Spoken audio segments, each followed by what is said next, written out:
Excellent. Hey, y'all. I'm so glad you're here. I'm Dr. Andrea Christian Parks. Welcome to my channel. I am continuing on talking about easy weight loss coming from eating God's way. And so, yes, I'm a doctor, and yes, I'm a weight loss coach, but I'm also a Christian. And I believe very strongly that God knows what He's doing. He designed our bodies in the right way, and they are designed to function well. I think the years of being a physician has really reinforced that for me. The amount of things that we know is unbelievable, and yet the amount of things that are beyond our understanding, that are the intricacies of the body and how it works, I can't attribute that to anything but God and how He created us to be a certain way. And I just have so much awe and honor for God in that. And so I want to keep teaching you, how do you eat in a way that allows your body to lose the weight that you don't need without going through crazy diets, without doing punishing workouts. I mean, there's nothing wrong with moving your body, but in the lines of weight loss, it is not what's needed. What's needed is to follow the cues, follow the signs that God has given you in hunger and fullness to lose the weight. And what happens is, over the course of our lives, we learn many, many, many reasons to eat and many reasons to keep eating, which don't have anything to do with hunger and don't have anything to do with fullness. And it has to do more with programming and culture and emotions and a whole lot of things that we pick up from very young, all the way up till we realize, I have a weight problem and I don't know how to stop eating this way. So what I'm doing is I'm teaching all kinds of different ways, all kinds of different tips, tricks, hacks, everything, but really some underlying principles as well that really helps you to lose weight without going nuts in the process. And I want you to lose weight, and I want you to lose it permanently. I don't want you to lose weight for 2 weeks for an event or 6 months and then gain it all back and then some. I want you to be able to lose weight sustainably forever.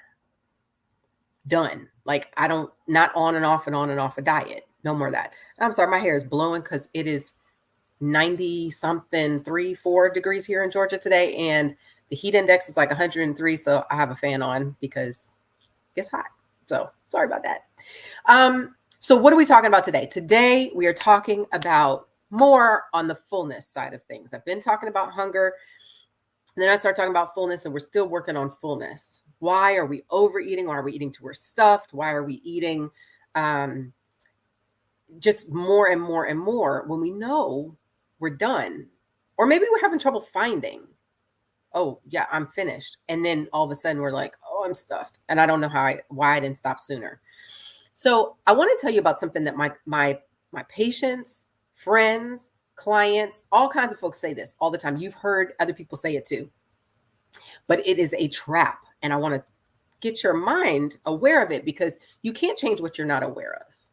That's number one. You have to know and see what it is that's the problem before you can turn to a solution.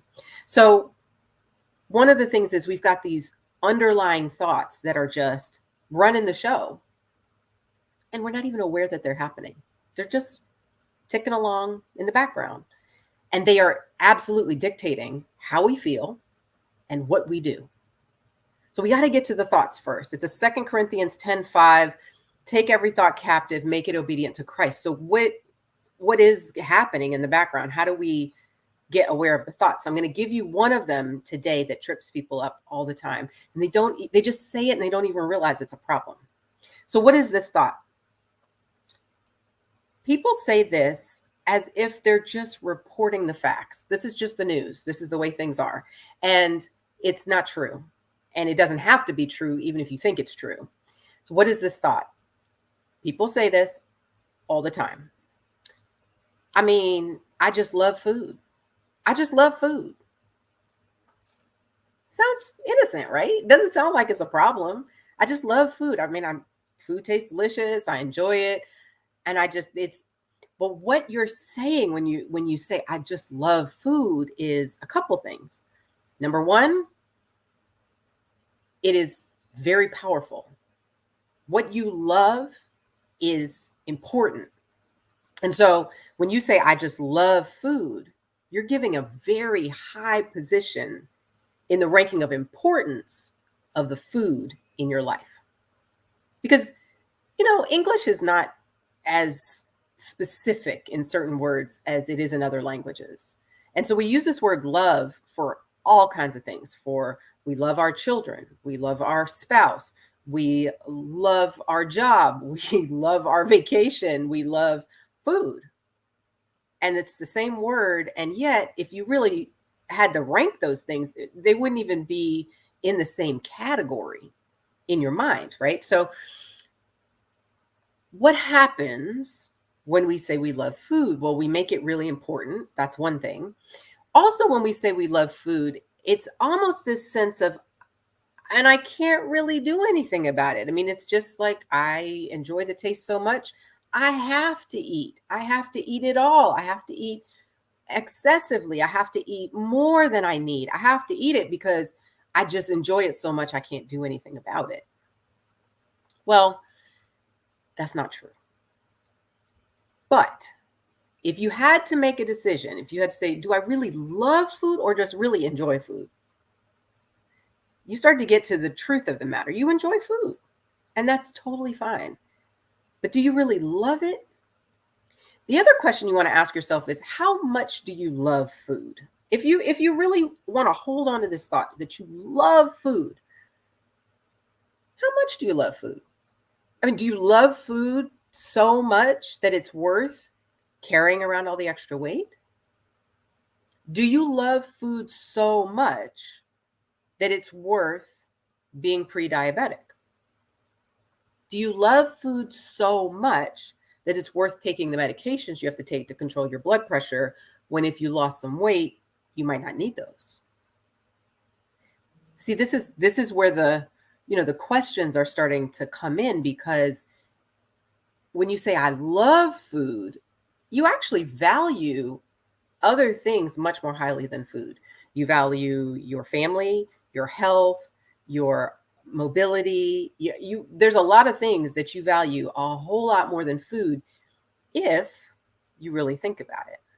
And so I really want to call to your attention that concept of loving food, and recognizing that the power behind the words actually matters. Because when you say I love food and you make it important in your mind, it actually elevates the food to a place where your brain keeps it at that level of importance. And then you've got to fight that extra desire that you've told your brain that, like, this, pay attention, this is really important. I love this stuff right here. I love this food. I love food, drinks. I love all of that stuff a lot. And so if you tell your brain it's really important, your brain is going to pay attention even more than it would if you were just, oh, I'm hungry, I'd like to eat. Or I really enjoy pizza. Or I really enjoy tacos. Or I really enjoy a good burger. Or I really enjoy a quinoa salad. Whatever the food is, that's not what we're talking about today. What we're talking about, though, is how we think about food. Because anytime you make something very important to your mind, you create desire for it. And when you create desire for it, you will seek it out. And it makes it much harder to walk away when you're finished. So when you're full and your body says, and it's quiet, remember, the voice that says you're full is very quiet. It's not that screaming, oh, I ate too much and I just need to lay down. It's not that kind of full. It's, I think I'm done. It's really, really quiet.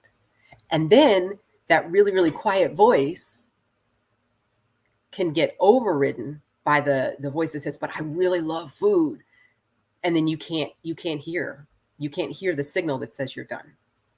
So I want to put another thought out for you. There's a scripture that we use for other things a lot of times, but I want to bring it into this context so that you can think about it carefully for just a few minutes and decide what you really want to do with this. So one of the scriptures in Luke 14, it talks about the cost of being a disciple, and a disciple is a follower of Jesus. in the scriptures. It's a follower of God. It is a Christian. It's the same thing. All over the Bible talks about being a disciple of Jesus and a follower of God, and that's what a Christian is. And so in this scripture in Luke 14 verse 26,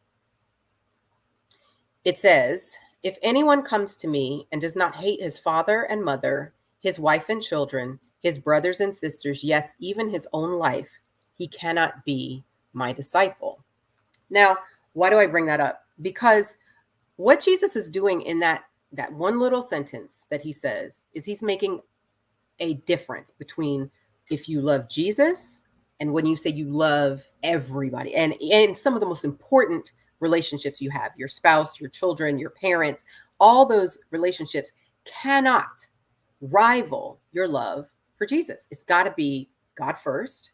If you're a Christian, if you're not a Christian, that's fine. That's not, this is an additional thing for my folks who want to think about this spiritually.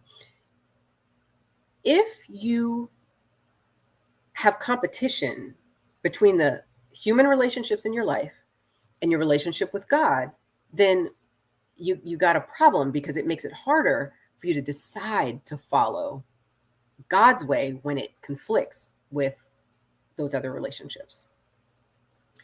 Here it's a little different because it's an internal battle. If you want to follow God, if you want to honor God with everything, including your eating, including your weight, including the care of your temple, then your desire for food, your love for food, cannot rival your love for God. It just can't. And if it does, you're going to struggle when it's time to choose. Do I obey God and wait for hunger? Do I obey God and stop eating when I know I'm full? Or do I keep eating because I love the food? So that is what I want you to think about this week. If you've been watching me for a while and you're working along at this and you're like, I know this is the work I need to do, but I need help, I want you to make an appointment with me. Get on my calendar, make a consultation appointment. Let's talk. Let's get you going. Let's figure out if we want to work together, and let me help you. You can do this. It's absolutely doable. I did it 17 years ago now. You can do it too. All right. I'll see y'all next time. Bye.